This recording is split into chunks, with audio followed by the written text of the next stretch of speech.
اللهم صل على رسول الكريم اعوذ بالله من الشيطان الرجيم بسم اللہ الرحمن الرحیم. السلام علیکم خواتین و حضرات. ہم میں سے بڑی اکثریت ان حضرات کی ہے بمائے میرے جنہیں روحانیت کے اصل کنسپٹ کا کوئی ادراک نہیں ہے.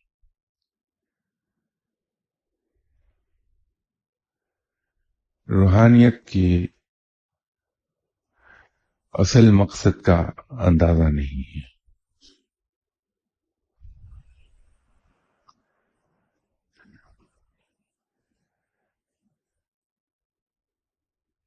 ہم اس کے بارے میں جتنا مرضی لوگوں سے مشورے کر لیں، سوچ سمجھ لیں، لیکن روحانیت کے بارے میں کنسپٹ ہمارا وہی رہتا ہے کہ روحانیت کا حاصل حصول صرف ایک ہے کہ ہمیں کشف و کرامات حاصل ہو جائیں.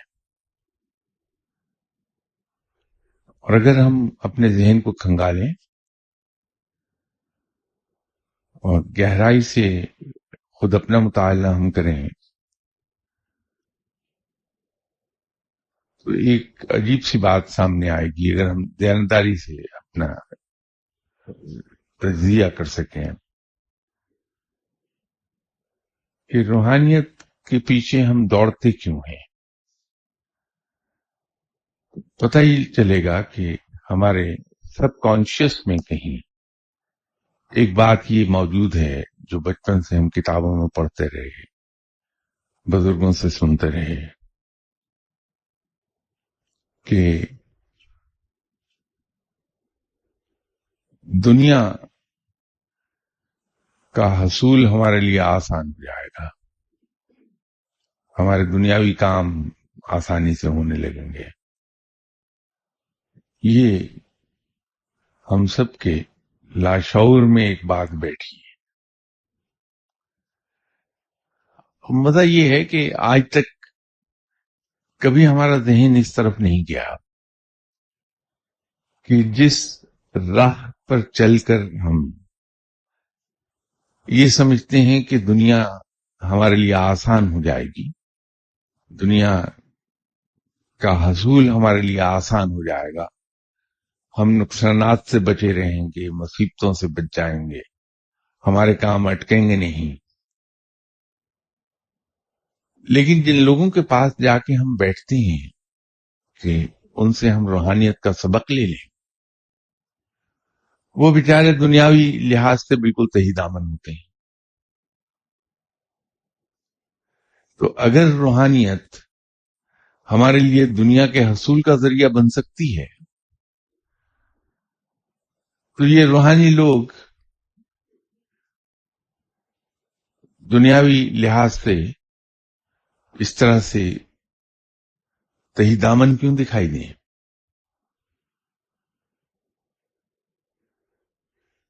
کبھی ہم نے اس بات کو نہیں سوچا.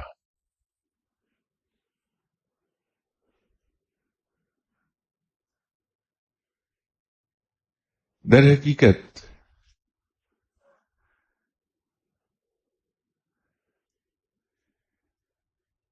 روحانیت حاصل کیسے ہوتی، اس موضوع پہ بہت مرتبہ یہاں ہماری بات ہوئی. اگر ہم اس کو ایک اور طریقے سے دیکھیں، آسان لفظوں میں ہم اگر کہیں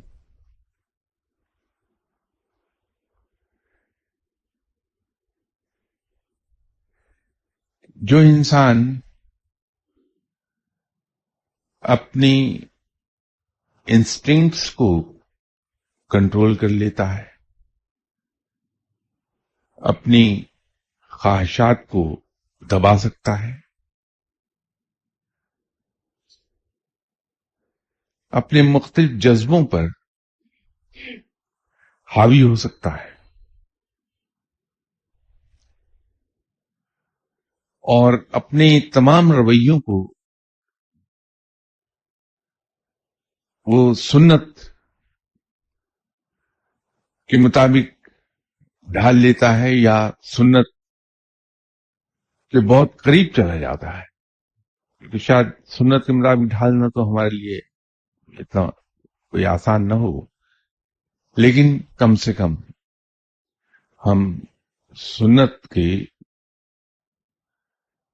اتنا قریب جا سکتے ہیں جتنا ہیومنلی پاسبل ہو. اس سے ہوتا کیا ہے؟ سنت کے مطابق اپنے آپ کو ڈھال لینے سے روحانیت کیسے حاصل ہوتی ہے؟ پہلی بات تو یہ ہے کہ روحانیت کا مقصد ہمارے ذہن میں بالکل کلیئر ہونا چاہیے کہ روحانیت کے حصول کا مقصد ہمارا کیا ہے، کہ ہمیں قرب الہی حاصل ہو جائے، ہم رب کو عزیز ہو جائیں. اب یہ دیکھیے، جو آبجیکٹو ہے ہمارا روحانیت کو حاصل کرنے کا، اس میں دنیا کہیں نہیں ہے. وہاں صرف ایک سنگل پرپز ہے، اور وہ ہے کہ رب ہمیں اپنے قریب کر لے، رب ہمیں عزیز رکھے.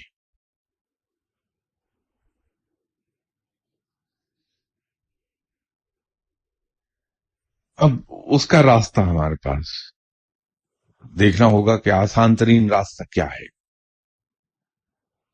جہاں غلطی کا احتمال نہ رہے، ہم مس گائیڈ نہ ہونے پائیں. تو وہ آسان ترین راستہ یہ ہے کہ ہم اپنے اعمال کو، اپنے افعال کو، اپنے رویوں کو ہم سنت کے مطابق ڈھالنا شروع کر دیں. عام لفظوں میں کہ ہم اتباع سنت کر لیں. بحیثیت مسلمان ہمارا ایمان ہے کہ آپ صلی اللہ علیہ وسلم کی حیات طیبہ وہ قرآن کی عملی تفسیر ہے، قرآن کی عملی ایکسپلینیشن ہے، قرآن کے عملی معنی ہیں. یہ ہمارا ایمان ہے، اور اس میں شک بھی کوئی نہیں کہ آپ صلی اللہ علیہ وسلم کی حیات طیبہ عین قرآن کے مطابق. تو جب ہم اپنے اعمال کو، اپنے افعال کو، اپنے رویوں کو سنت کے عین مطابق کرنے لگتے ہیں، یا کم سے کم اس ایکسٹینٹ تک لے جاتے ہیں جو ہیومنلی پاسبل ہے،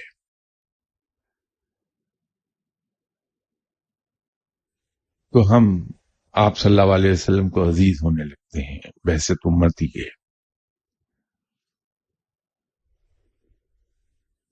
بالکل اسی طرح جس طرح ماں باپ کو اپنے تمام بچوں میں سے وہ بچہ بہت زیادہ عزیز ہوتا ہے جو ان کے نقش قدم پر چلتا ہے، ان کے اشاروں پر چلتا ہے، ان کے احکامات کی پیروی کرتا ہے. اور جو شخص آپ صلی اللہ علیہ وسلم کو عزیز ہو گیا، وہ رب کو عزیز ہو جائے گا، اس لیے کہ وہ بندگی کے اس مقام پر ہے جہاں رب پسند کرنے لگتا ہے اپنے بندے کو. تو یوں قرب الہی حاصل ہو جائے گا.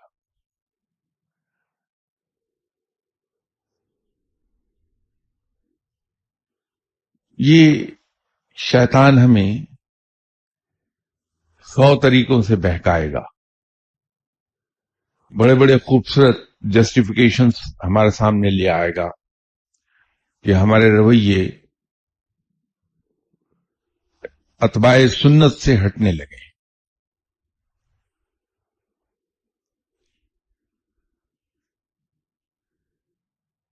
میں اور آپ صبح شام حضرت علی کرم اللہ وجہہ کا وہ کال رٹتے رہتے ہیں، لوگوں کے سامنے بیان کرتے رہتے ہیں. میں بھی کرتا ہوں، آپ بھی کرتے ہیں، کہ مومن کی تعریف کیا ہے.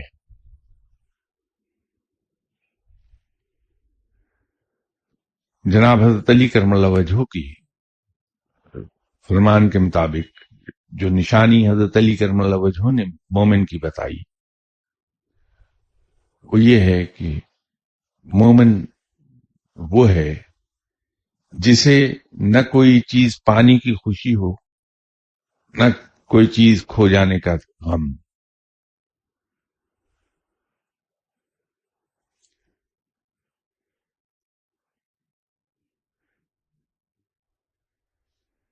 لیکن شیطان ہمیں اس طرف کو لے جائے گا کہ اگر میرے 10 روپے کہیں یہاں گر جائیں تو آپ دیکھیں گے کہ میں اس جگہ سے 3 دن اٹھوں گا ہی نہیں. یہاں میرے 10 روپے کھو گئے تھے، شاید کسی وقت مل جائیں مجھے. اور وہاں بیٹھا ہوا 10 روپوں کے انتظار میں لوگوں کو یہ کہہ رہا ہوں گا کہ بھائی مومن کی تعریف یہ ہے کہ جیسے کچھ پانے کی خوشی نہ ہو اور کھو جانے کا غم نہ ہو، لیکن اس غم میں وہیں بیٹھا ہوں 3 دن تک. میں آپ صلی اللہ علیہ وسلم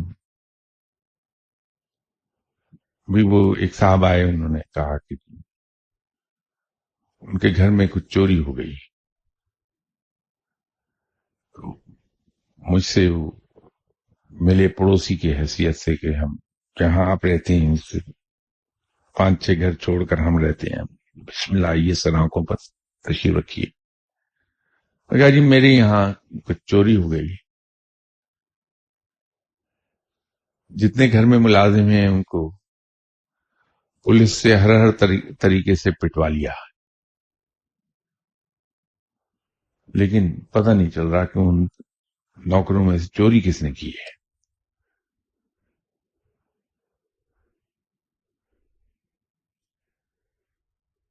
تو میں نے ان سے کہا کہ حضور آپ نے اپنا تعارف کرایا، کچھ نام سے اندازہ یہ ہو رہا ہے کہ الحمدللہ آپ مسلمان ہیں.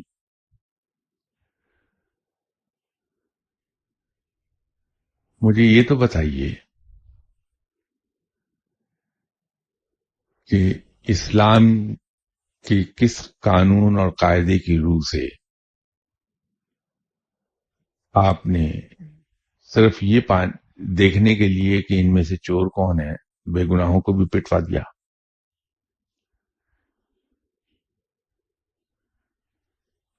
آپ نے سب کو شک کیا، اس کا گناہ ہوا آپ کو. تو یہ جو بے گناہ لوگوں کی تھانے میں چیخیں گونجی ہوں گی مار کھا کے، آپ یہ سمجھتے ہیں کہ ان کی اتنی بھی قیمت نہیں جتنا سامان آپ کا چوری ہو گیا؟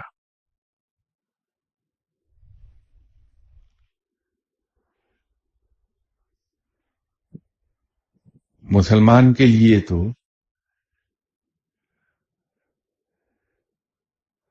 ملازم کے پسینے پہ، پیشانی پہ پسینہ آنے، جو یہ سن کر کے مالک اس پر شک کر رہا ہے کہ اس نے چوری کی، تو جو پسینہ اس کے ماتھے پر آ جائے گا اس کی قیمت آپ کے کھوئے ہوئے مال سے 1000 گنا زیادہ ہے.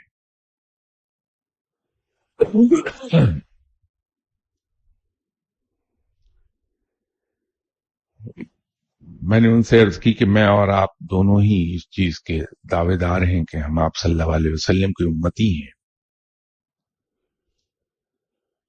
کیا آپ سمجھتے ہیں کہ آپ صلی اللہ علیہ وسلم کے یہاں کوئی چیز چوری ہو جاتی تو وہ اپنے کسی غلام پر شک کرتے ہیں؟ یہ کبھی ہو ہی نہیں سکتا. اس لیے کہ آپ صلی اللہ علیہ وسلم کا رویہ تو زندگی بھر یہ رہا کہ ان کی کسی بات سے ان کے بدترین دشمن کو بھی شرمندگی نہ ہو.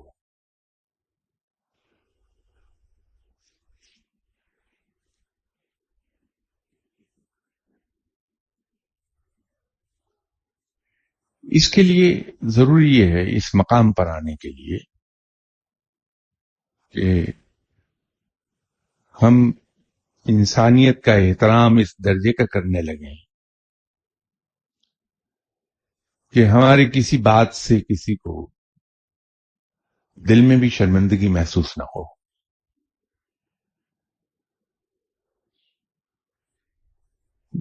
اس مقام پر آنے کے لیے ہمیں اپنے چھوٹے چھوٹے رویے اور چھوٹے چھوٹے افعال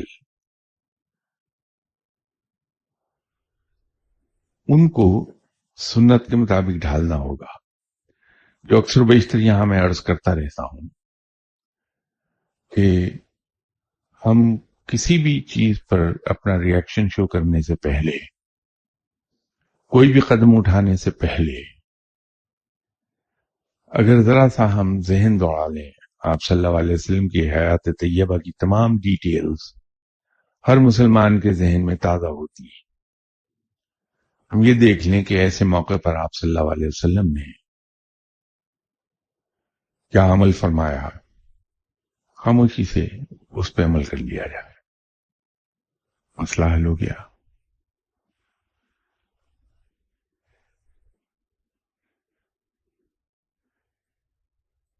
ہم اگر یہاں سے سٹارٹ ہو جائیں اس پوائنٹ سے اور بڑا اسٹرکٹ ڈسپلن اپنے اوپر ہم لاگو کر لیں کہ ہم نے اپنی ہر زندگی کا ہر شعبہ، ہر فعل، ہر رویہ اس کو سنت کے مطابق ڈھالنا ہے، تو ہماری روحانی ترقی شروع ہو جائے گی، ہم اوپر کو جانے لگیں گے.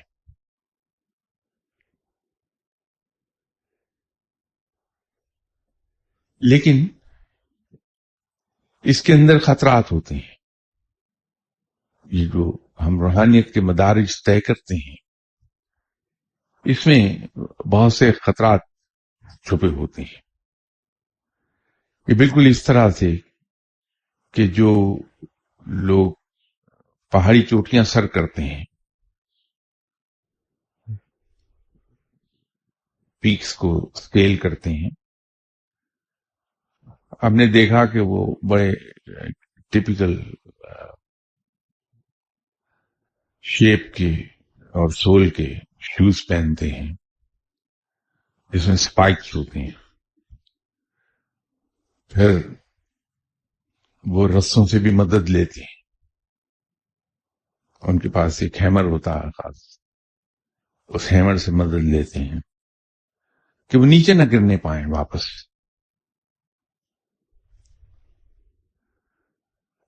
یہ وہ مقام ہے جہاں آپ کا گائیڈ کام آتا، آپ کے جس گائیڈ سے آپ منسلک ہیں وہ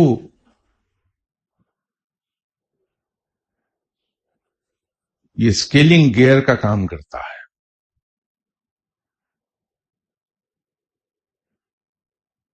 وہ آپ کو واپس گرنے نہیں دیتا.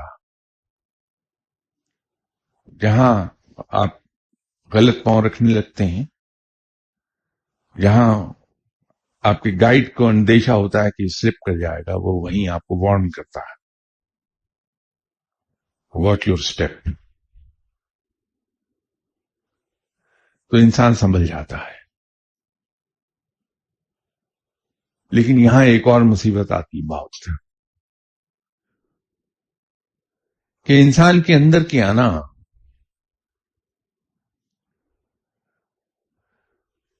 اس ڈانٹ کو برداشت نہیں کرنے دیتی. وہ جو وارننگ دیتا ہے اس سے انسان کی انا مجروح ہوتی ہے. اسی لیے آپ کا گائیڈ سب سے پہلے آپ کے انا کو ختم کر دے گا،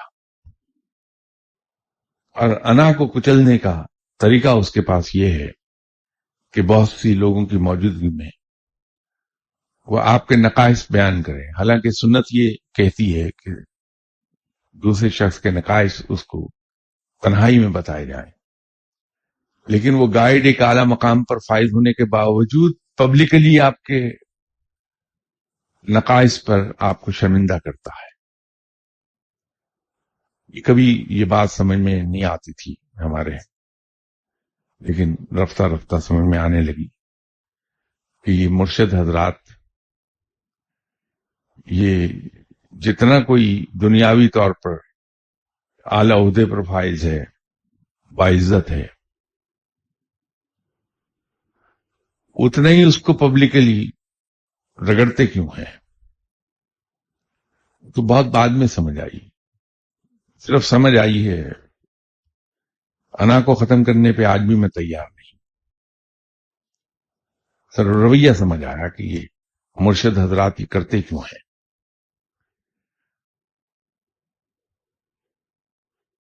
وہ مرشد سب سے پہلے آپ کی انا آپ کے اندر سے نکال دے گا، پھر جب وہ منع کرتا ہے تو پھر انا مجروح نہیں ہوتی، پھر انسان اس کو خوشی سے قبول کر لیتا ہے.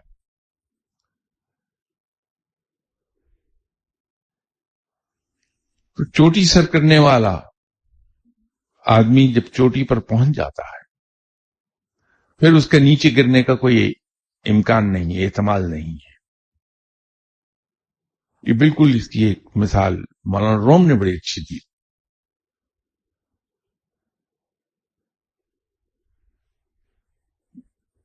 انگور کچا ہوتا ہے، اس کو غوزہ کہتے ہیں،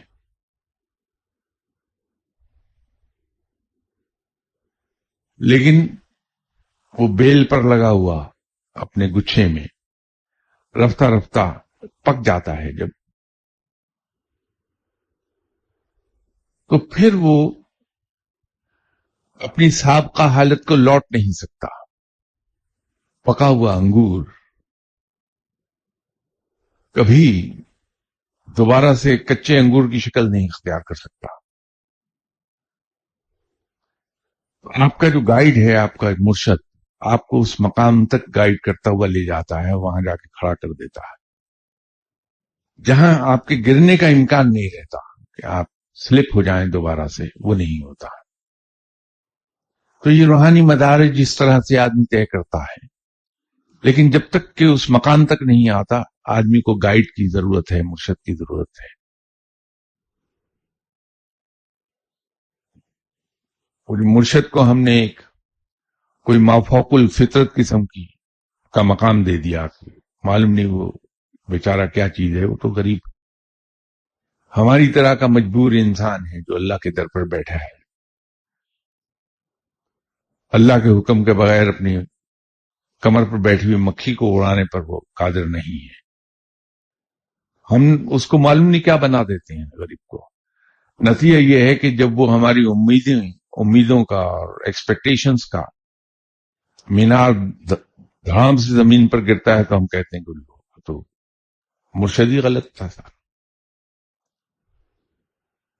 ہم یہ نہیں کہتے کہ ہم نے توقعات اس سے وہ وابستہ کر لی تھی جو سپر ہیومن کی تھی، اور مرشد تو بیچارہ ہیومن بینگ تھا، سپر ہیومن تو تھا ہی نہیں.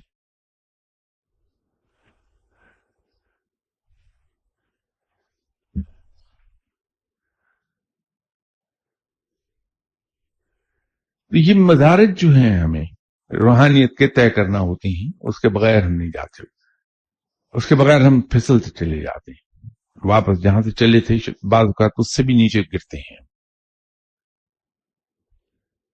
وہاں پہ انسان کو بہت محتاط رہنا پڑتا ہے کہ میں پھسلنے نہ پاؤں. اور آپ مرشد کی واچ فل آئی کے نیچے رہتے ہیں، وہ ہر وقت آپ کا نگران ہوتا ہے، اور وہ اپنے ڈھب سے، ہر مرشد کا انداز ایک ڈیفرنٹ ہے. میں نے شاید پہلے بھی کہیں عرض کیا تھا کہ 70s میں ایک میرے کالیگ تھے، وہ جب کبھی ملک سے باہر ٹور پہ جاتے تھے تو ہمیں ان دنوں $200 پر ڈے گورنمنٹ دیتی تھی الاؤنس، ہوٹل ایکسپینس کے علاوہ. وہ ہم لوگ گئے ہفتے 10 دن کے لیے،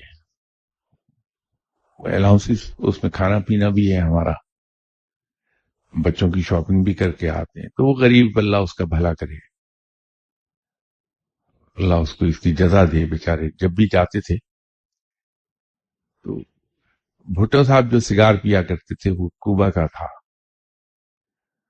اور اس وقت یہ کہا جاتا تھا، مجھے تو اتنی معلومات نہیں ہے شراب اور سگار کے بارے میں، کہ اس سگار کی قیمت $100 ہے، 70s کی بات کر رہا ہوں۔ تو عام طور پر بیچارے اپنے الاؤنس میں سے 1 یا 2 سگار میرے لیے لے آتے تھے، تو وہ 1 سگار میں پکڑ کے پی لیتا تھا، لیکن یہ 1-2 سال میں ایک بار ہی ہوتا تھا کبھی۔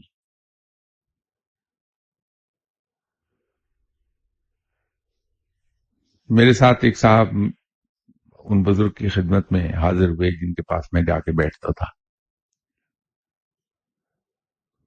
مجھ سے انہوں نے فرمائش کی کہ لے جاؤ جہاں تم جا کے بیٹھتے ہو میں بھی جاؤں گا، آ جائیے۔ ہم گئے تو وہ بڑے شاہ صاحب یہ دیکھ کے کہ میرا مہمان ہے، اس کی بڑی او بھگت کی، عزت سے بٹھایا۔ تو باتوں باتوں میں اس کو کہنے لگے کہ میاں بات یہ ہے کہ روحانیت کا سفر کھوٹا ہوتا ہے،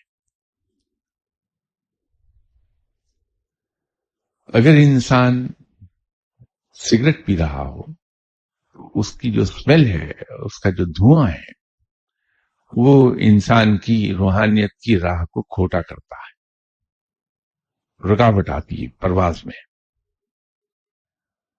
تو کچھ لوگ یہ سمجھتے ہیں کہ سگریٹ کی اسمیل بری ہے، لیکن سگار کی اسمیل بڑی خوبصورت ہوتی ہے، بڑی پیاری ہوتی ہے۔ تو چاہے انسان 1-2 سال میں 1 سگار ہی کیوں نہ پیے، اس کی اسمیل بھی رکاوٹ ڈالتی ہے۔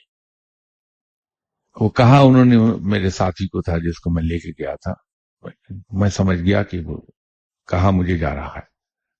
تو اس کے بعد جب کبھی وہ ساتھی میرے سگار لے کے آئے، میں نے اسی طرح لوگوں میں بانٹ دیے۔ ایک انداز مرشد کا یہ بھی تھا۔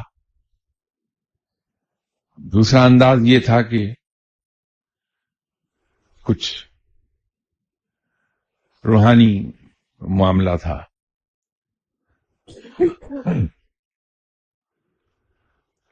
کئی سال سے میں اس کو ہر جمعے اس روحانی معاملے کو انکاؤنٹر کرتا تھا، پیش آتا تھا وہ۔ تو ایک دن میں نے دیکھا مسجد سے نکلتے ہوئے جمعے کی نماز کے بعد کہ بڑے شاہ صاحب کا موڈ بڑا خوشگوار ہے۔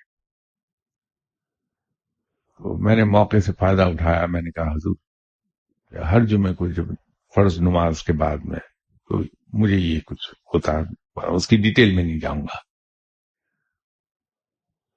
تو وہ وہیں رک گئے اور بڑے غصے سے ٹیڑھی آنکھ کر کے مجھے دیکھ کے کہنے لگے ایک تو تم نے مجھے بہت تنگ کیا ہے۔ میں نے کہا آئی ایم سوری سر،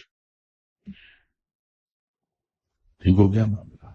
یہ خوبی بڑی زبردست تھی مرشد صاحب کہ اگر پلٹ کے کسی نے فوراً سوری کر لیا تو وہ بھول گئے، پھر تو موڈ ٹھیک ہو گیا سوری کہنے سے۔ اب یہ ایک دوسرا انداز تھا۔ پتہ یہ چلا کہ وہ روحانیت کے جس مقام پر بیٹھے ہیں اور جو کچھ ان کے مرشد نے انہیں سکھایا ہے اور ان کے اپنے رویے اپنے مرشد صاحب کے ساتھ جو رہے ہیں، وہ یہ ہے کہ نہ تو کبھی ذکر کا ذکر کرنا ہے کہ میں یہ ذکر کرتا ہوں، آپ نے مجھے یہ ذکر بتایا میں کرتا ہوں، اور اس ذکر کے دوران جو کچھ آپ کو محسوس ہو، جو کچھ آپ کے ساتھ واردات پیش آئے، جو مشاہدہ ہو آپ کا، اس کا ذکر بھی نہیں کرنا۔ اس پہ ڈانٹ پڑ گئی۔ ایک انداز وہ بھی تھا۔ یہ جب تک انسان روحانیت میں آگے چل رہا ہوتا ہے اور اس مقام تک، اس پوائنٹ تک نہیں آتا کہ جہاں پھسلنے کا امکان ختم ہو جائے، تو مرشد کی ہی زیر نگرانی رہنا چاہیے کہ وہ قدم قدم پر آپ کو ٹوکتا جائے۔ اور جہاں وہ امکان ختم ہوتا ہے وہاں پھر آدمی کنفرٹیبل ہو جاتا ہے کہ اب وہ پرانی کیفیت کو نہیں جائے گا، یا دنیاوی زبان میں پھسل کر جہاں سے شروع ہوا تھا وہاں تک نہیں جائے گا. جیسے میں نے انگور کی مثال دی، ایک اور ولی اللہ نے اس کی مثال یوں دی تھی کہ اس مقام پر پہنچ کر آدمی اس طرح ہو جاتا ہے جیسے پسے ہوئے آٹے کو گوندنے کے بعد اس سے روٹی پکائی جائے، اور پھر ہم یہ چاہیں کہ وہ پکی ہوئی روٹی آٹے کی کیفیت کو لوٹ جائے، وہ ممکن نہیں ہے. تو جب آدمی روحانیت کے ایسے مدارج طے کر لیتا ہے جو ابتدائی ہیں، تو اس کا سفر پھر ریئل سفر شروع ہوتا ہے روحانیت کا. تو وہاں سے آگے پھر ممکن نہیں ہوتا کہ وہ پھسل جائے، واپس چلا جائے. لیکن جب تک کہ اس مقام تک نہیں آتا اس کو بہت واچفل رہنا پڑتا ہے کہ شیطان مختلف قصے، مختلف جسٹیفیکیشنز، مختلف چیزوں کا رنگ ہمیں دکھا کے بہکا نہ دے. اور ہمارے پاس جو سب سے اچھی یارڈ سٹک ہے وہ یہ ہے کہ آپ صلی اللہ علیہ وسلم نے ایسے موقع پر کیا عمل فرمایا. وہ یارڈ سٹک ہے، وہ کرائٹیرین ہے، کسوٹی ہے ہمارے پاس. وہ شیطان جو مرضی ہمیں دکھاتا رہے، جو مرضی کہتا رہے، ہم اس پر اگر پرکھ لیں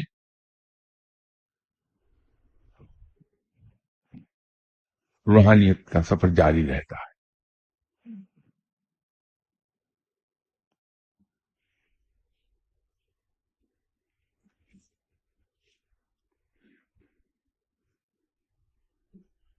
کسی صاحب نے ایک سوال کیا کہ دعا کرانا سنت ہے، پھر اپنے مرشد کے علاوہ کسی بزرگ سے دعا کرانے سے منع کیوں کیا جاتا ہے؟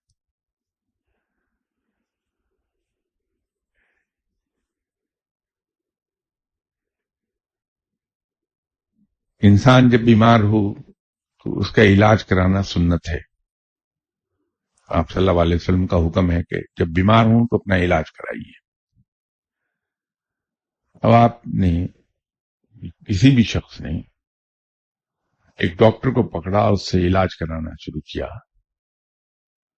اس سے دوا لی، ایک خوراک کھائی، تو گزرتے ہوئے ایک اور ڈاکٹر کا بورڈ دکھائی دیا، اس کے پاس چلے گئے کہ مجھے یہ بیماری ہے، دوا دے دو. اس نے اپنی سمجھ کے مطابق ڈائگنوز کیا، اپنی سمجھ کے مطابق دوا پرسکرائب کر دی، اس کی بھی ایک خوراک آپ نے کھا لی. پھر ایک ڈاکٹر دکھائی دیا، اس سے دوا لے لی، وہ ایک خوراک کھا لی. اب اس تیسرے ڈاکٹر نے اپنی سمجھ کے مطابق ڈائگنوز کیا، پرسکرائب کیا. تو آپ کیا سمجھتے ہیں کہ وہ مریض جو مختلف ڈاکٹرز کے پاس جا کے دوا لیتا رہے، وہ کبھی ٹھیک ہو سکے گا، تندرست ہو سکے گا؟ جب آپ کسی کو مرشد مانتے ہیں، ان کے پاس جا کے بیٹھ جاتے ہیں، انڈر ٹریننگ ہوتے ہیں ان کے، آپ ان کا اپنا ایک اسلوب ہے بندے کو ٹرین کرنے کا.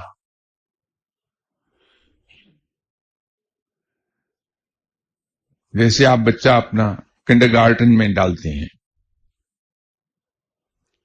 اس کا اپنا ایک سلیبس ہے، اپنا ایک طریقہ کار ہے ایجوکیشن امپارٹ کرنے کا. دوسرا مونٹیسوری سسٹم ہے، اس کا اپنا ایک سلیبس ہے، اپنا ایک اسلوب ہے بچے کو ٹرین کرنے کا. آپ پبلک سکول میں اسے ڈالتے ہیں، وہاں اپنا ایک علیحدہ ہے. گرامر سکول میں ڈالتے ہیں، اس کا اپنا ایک علیحدہ انداز ہے. گرچہ مقصد سب کا ایک ہے، تعلیم.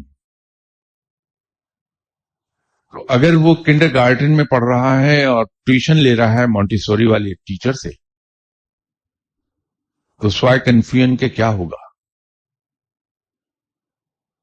تو جب ہم اپنے مرشد سے ٹریننگ لے رہے ہیں اور کسی اور بزرگ کے پاس چلے جاتے ہیں، وہ بزرگ اچھے ہیں، برے نہیں ہیں، وہ اپنے مقام پر ہیں. تو جب ہم ان سے دعا کراتے ہیں تو ہم ان سے سیکھنے لگتے ہیں. اب جو آپ کی ٹریننگ ہو رہی ہے وہ تو آپ کے اپنے مرشد کے انداز سے ہو رہی ہے. اب یہاں سے بھی سیکھنا شروع کیا آپ نے تو کنفیوژن کا شکار ہو گئے آپ. تو جب کنفیوژن کا شکار ہوئے تو پھر کہیں نہ پہنچا انسان. اس لیے کہا جاتا ہے کہ مدد کے لیے صرف اپنے ہی مرشد کے پاس جائیے.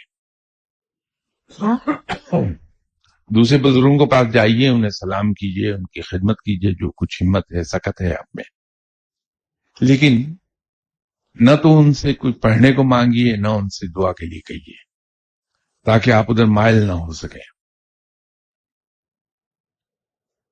یہ حکمت ہے منع کرنے سے، ورنہ دعا کے لیے کہنا تو سنت ہے. لیکن راہ کا فرق ہے.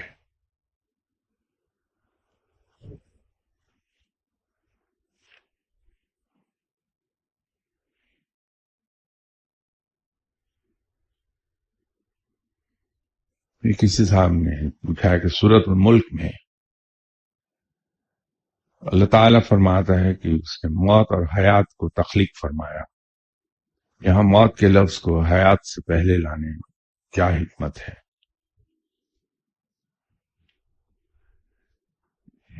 اس کی دو توجیہات ہیں.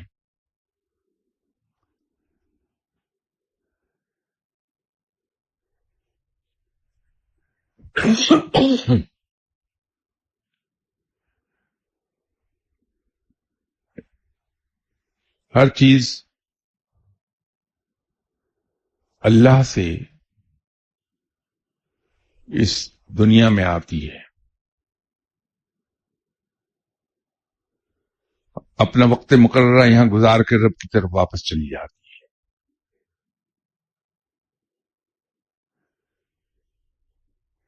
وہ جو حیات ہے جہاں اس عالم اسباب کی حیات میں آنے سے پہلے وقت گزارا ہے اور اس دنیا سے چلے جانے کے بعد پھر وہی وقت گزار رہا ہے اللہ ہی کی طرف جا کے، تو اس کا ذکر پہلے آئے گا. موت کیا چیز ہے؟ ابدی زندگی کی ابتدا.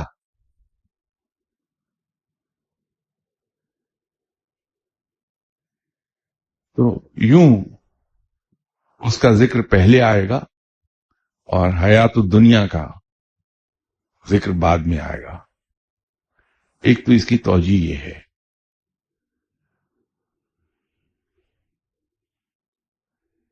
دوسری توجیہ یہ ہے کہ فنا کو بقا ہے، بقا کو فنا ہے. تو زیادہ سپیریئر کیا ہے جس کو بقا ہے؟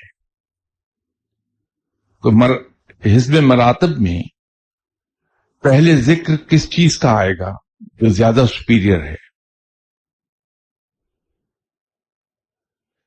کیونکہ انسان موت کا ذائقہ چکھ کے ابدی زندگی میں داخل ہو جاتا ہے، تو یوں موت کا ذکر پہلے آتا.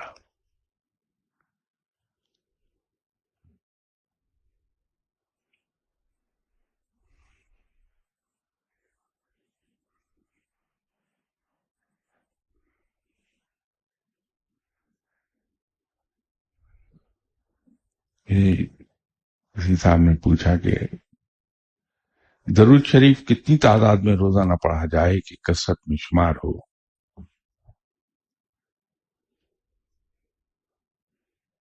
دل میں ورد رکھیے،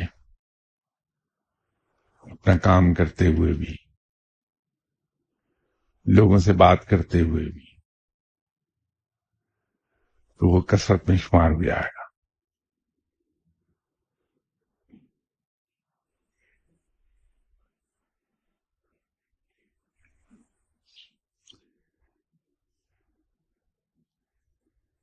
دوسرا سوال یہ ہے کہ جس کسی کا تربیت کا حصہ جس کے پاس ہو وہ اسے مل جاتا ہے.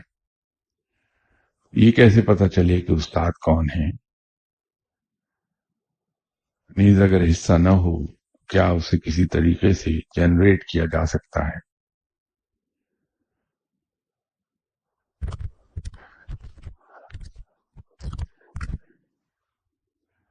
جہاں انسان کا حصہ ہے رب تعالیٰ اسے گھیر گھار کے وہاں پہنچا دیتا ہے. انسان کی اپنی ایفرٹ کو اس میں کمی دخل ہوتا ہے. کوئی نہ کوئی اسباب رب تعالیٰ بنا دے گا، کیونکہ یہ تو عالم الاسباب ہے. رب تعالیٰ زمین پر نہیں اترتا کبھی کام کرنے کے لیے، وہ اسباب پیدا کر دیتا ہے. تو اسباب خود بخود پیدا ہو جاتے ہیں کہ انسان وہاں چلا جائے جہاں اس کا حصہ ہے. لیکن وہ غلطی نہ کیجیے جو غلطی میں کرتا ہوں آج تک، کہ میں اسی انتظار میں بیٹھا ہوں کہ جہاں میرا حصہ ہے وہ مرشد صاحب ملیں گے، میری ٹریننگ کریں گے، میں نیک ہو جاؤں گا. لیکن اس سے پہلے میں وہ ہر کام کر لوں جس کی حسرت ہے میرے دل میں. پھر آدمی نہیں پہنچتا کبھی وہاں. نیکی کی راہ پکڑے رہیے، عبادت کی راہ پکڑے رہیے، یہ دونوں مختلف ہیں. رب تعالیٰ خود آپ کو وہاں تک پہنچا دے گا جہاں آپ کا حصہ ہے. یہ کسی صاحب نے اپنا ذاتی زندگی کا کچھ مسئلہ لکھا ہے جو میں پڑھوں گا نہیں تاکہ پردہ رہ جائے.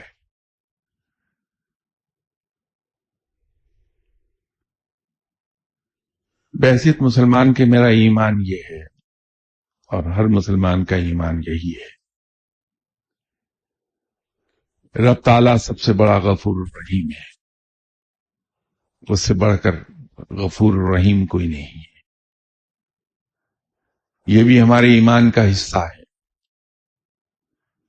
کہ رب تعالیٰ تو موقع ڈھونڈتا ہے کہ انسان کہیں ذرا سی زبان ہلائے، مجھ سے معافی مانگے، میں اسے معاف کر دوں. رب تعالیٰ کو سزا دینے سے زیادہ معاف کر دینا پسند ہے. ہم سے زندگی میں کتنی ہی بڑی غلطیاں کیوں نہ ہوئی ہوں، اگر ہمیں یہ معلوم ہو کہ کس انسان کی غلطی ہم نے کی، غلطی کا تعلق کس انسان سے تھا، کس کو ہماری اس غلطی سے دکھ پہنچا، نقصان پہنچا، تو ہم اس انسان کے پاس چل کر چلے جائیں اور جا کے اس سے معافی مانگ لیں اور اس کا مداوع کرنے کی کوشش کریں. اگر اس کا نقصان ہوا تھا ہماری کسی غلطی سے تو اس کا نقصان ہم پورا کر دیں، بلکہ نقصان سے ذرا زیادہ معافی بھی مانگ لیں اور اس نقصان کو، ہونے والے نقصان سے ذرا زیادہ پورا بھی کر دیں. اور اگر کسی کا دل دکھ گیا تھا تو اس سے معافی مانگ لیں اور تمام عمر ہم اس کے مداوع کے طور پر اس کی دلجوئی کرتے چلے جائیں. رب تعالیٰ بڑا رحیم و کریم ہے، معاف فرمانے والا ہے. تو جب اس کے بندے نے معاف کر دیا تو رب بھی معاف کر دیتا ہے. اس میں ایک عجیب سی چیز بہت پرانی پڑھی تھی، الفاظ وہ نہیں ہیں حدیث کے، میں اپنے الفاظ میں وہ حدیث بیان کر رہا ہوں کہ جو بندوں کا شکر گزار نہیں ہو سکتا وہ رب کا بھی شکر گزار نہیں ہو سکتا. تو آپ دیکھیے بندوں کو کس مقام پر لے جا بٹھایا رب نے.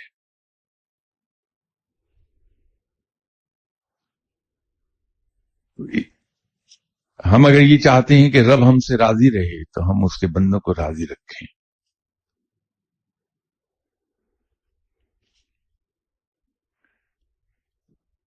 اگر ہم اس سے معافی مانگ لیں جس کا قصور ہم نے کیا ہے، ہمیں یہ یقین رکھنا چاہیے کہ ہمارا رب اتنا مہربان اور رحیم و کریم و غفور رحیم ہے کہ وہ فوری طور پر معاف کر دے گا. اور دوسری بات یہ ہے کہ رب کا ایک وعدہ ہے کہ مجھ سے اچھے گمان رکھو، میں اچھا ہی کروں گا. تو ہم اپنے رب سے اچھے گمان رکھیں، وہ ویسا ہی سلوک کرے گا ہمارے ساتھ انشاءاللہ تعالی.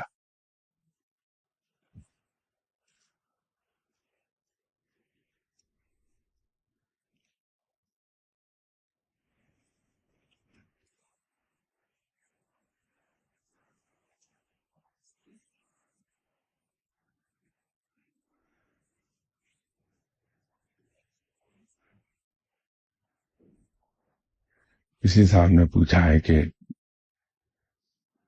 سپلیمنٹ ہیں سینٹرم، اس کی ٹیبلٹس میں جیلیٹن کی مقدار بھی ہے کہ کیا یہ استعمال کر سکتے ہیں؟ اب بہت آسان ہو گیا معاملہ. مسلمانوں کی تعداد الحمدللہ دنیا کی ٹوٹل پاپولیشن کا 20% ہو جانے کی وجہ سے تمام مینوفیکچرر اس چیز کی احتیاط کرتے ہیں کہ وہ حلال اور حرام میں فرق. اسی لیے پچھلے کچھ سالوں سے جتنے بھی مینوفیکچررز ہیں اپنی وہ تمام پروڈکٹس جس کے اندر اس قسم کی ممنوع چیزیں ہیں جس کو مسلمان استعمال نہیں کرتے، اس کو وہ نمایاں طور پر مینشن کرتے ہیں اس میں. اور اس کے ساتھ ساتھ along side that gelatine free tablet بھی دیتے ہیں اور اس کے اوپر لکھا ہوتا ہے جیلیٹن فری. باقی تمام چیزیں وہی ہیں. تو آپ جیلیٹن فری سینٹرم لے لیجئے، کوئی پرابلم نہیں ہے. اگر آپ کو اس کو حاصل کرنے میں کوئی دقت ہو رہی ہے تو سینٹرم سے ایک بہتر پروڈکٹ موجود ہے، اس میں جیلیٹن فری ٹیبلٹ بھی آتی ہیں، وہ ہے فارماٹون. وہ استعمال کر لیجئے، اس کے ریزلٹ سینٹرم سے زیادہ بہتر ملیں گے، اس لیے کہ وہ سٹمک پر بڑی سافٹ ہے، سٹمک خراب نہیں کرتی.